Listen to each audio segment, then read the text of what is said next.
एक चुड़ैल गड्ढे के ऊपर घास रख देती है और आगे कुछ पैसे, और लोगों का इंतजार करने लगती है। एक आदमी पैसों को देख आगे आता है, लेकिन घास के हटते ही चुड़ैल की कराही में गिर जाता है। ऐसे ही पैसे के लालची आदमी औरतें वहां पर आकर चुड़ैल का शिकार बन जाते हैं, और चुड़ैल उन लोगों को मजे से कराही में भुंजा करती थी, और लोगों की बिरयानी बनाकर चुड़ैल अपनी जिंदगी मौज से काट रही थी। तभी एक दिन वहां पर तांत्रिक बाबा आते हैं।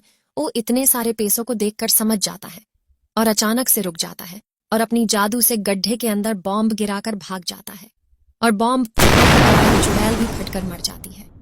दादी माँ दूध की गिलास लेकर आती है, लेकिन जब वह वहां पर अपनी पोती को नहीं देखती है तो वह दूध की गिलास को बेंच पर रखकर काम करने के लिए किचन के अंदर चली जाती है।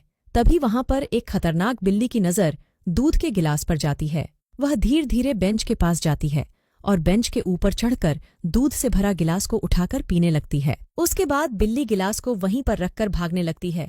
लेकिन जब दादी माँ की पोती रिया दूध पीने के लिए आती है तो वह गिलास खाली देखकर बहुत गुस्सा होती है। एक दिन दादी माँ जोर जोर से खांस रही थी और बहू को बुलाने की कोशिश कर रही थी।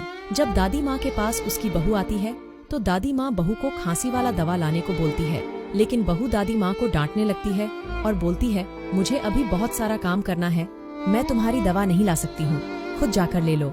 ये कहकर बहू वहाँ से जाने लगती है। दादी माँ बहू की बात सुनकर उदास हो जाती है। तभी दादी माँ की पोती रिया खांसी वाला दवा लेकर दौड़ते हुए दादी माँ के पास आती है। दादी माँ दवा पाकर बहुत खुश होती है।